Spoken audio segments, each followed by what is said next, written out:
তো আজকে কি রান্না হয়েছে দেখা যাক। আজকে আছে এখানে কিন্তু পেঁয়াজ, আর এখানে লেবু, আর এটা বাঁশকাঠি চালে, যে বাঁশকাঠি চালের ভাত, নুন, আর হচ্ছে এখানে পিওর ছাল, মানে অনলি ফর মাংসের ছাল, মুরগির ছাল, আর কিছু নেই। এই দেখতে পারেন, দেখুন, আর ঠ্যাং আছে, এই ছাল। চলুন খাওয়া যাক প্রথমে ছালটা।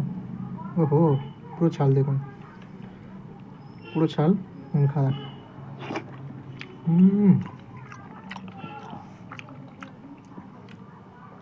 কাশ্মীরি লঙ্কা দিয়ে, ছালের তেলটা দিয়ে ভাত খাবো এখন। একটু লেবু টানো দেবো, তারপর কিন্তু একটা আলু মাখাবো, এখানে কিছু কিছু ছাল তুলবো। মুরগির ছাল যারা যারা খায় তারাই জানে, খুব গরম। মুরগির ছাল যারা যারা খায় তারাই জানে যে কতটা সুস্বাদু আর কতটা ভালো লাগে খেতে। এখানে পেঁয়াজ আছে, পেঁয়াজ না হলে চলবে না, ব্যাস।